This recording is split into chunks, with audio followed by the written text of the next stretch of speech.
Morning, everybody. Thank you for being here today. If you want to follow along, we're going to be back in the book of Jonah, and we'll start the second chapter. We're going to look at just one verse today, and you may look at it originally and just see it. I'll just read it to you real quick. Then Jonah prayed to the Lord his God from the belly of the fish. And you may say, well, there's not much there, and maybe there's not.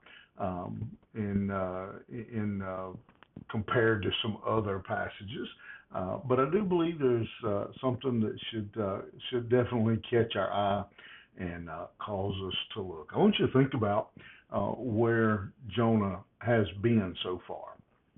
From in just the first chapter, we have seen God call Jonah to go to Nineveh. So God's called him to be obedient. He went down instead, got on a ship, and began to sail in the opposite direction. When that happened, the storm came. Huge storm, a storm that was of the magnitude that it even scared the seasoned sailors that were on the ship. They were terrified by this storm. This wasn't a spring shower. This was the real deal storm. Didn't change Jonah's mind. The sailors then, who didn't know God, began to pray.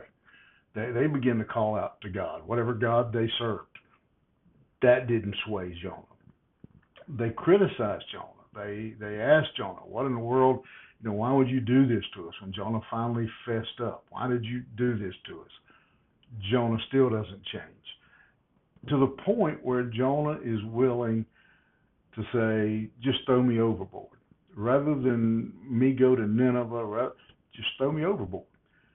All these things happened to Jonah, and none of them seemed to get Jonah's attention.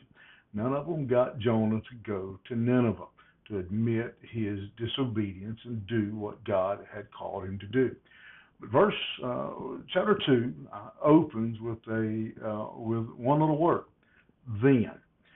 At that point, when Jonah finally told them what had happened, why they were in that predicament, and they threw him overboard, and the waves, the winds, all those things began to crash, and the water began to suck him under, and it's in the middle of this storm, and then all of a sudden the great fish comes by and swallows Jonah.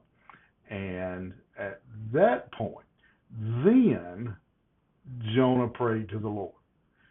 Then Jonah prayed to the Lord from the belly of the fish, it says. Storm didn't do it. God himself directing him to go to Nineveh didn't do it. Again, the storm didn't do it.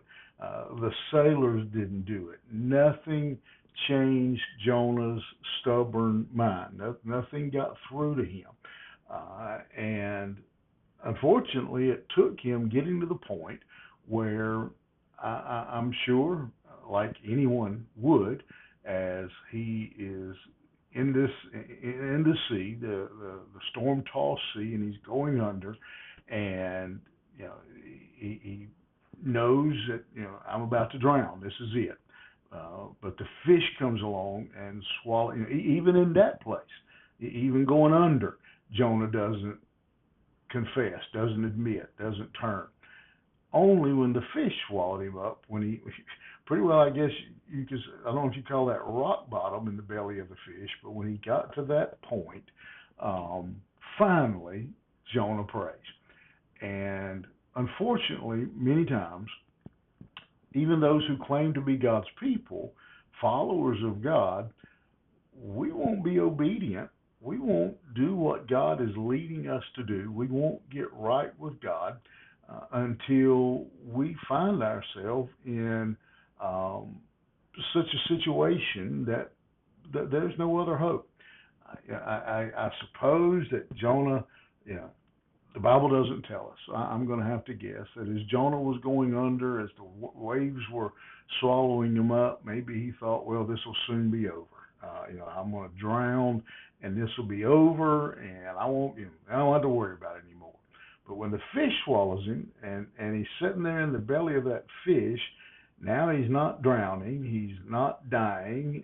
The sailors are not going to kill him for putting them in danger. He's just sitting there, face to face with himself, with his own disobedience. And then, when his situation, pardon the pun, swallows him up, then he decides, he reviews the situation, he thinks things over, and decides to make things right. We look at Jonah and consider him to be this huge disobedient failure.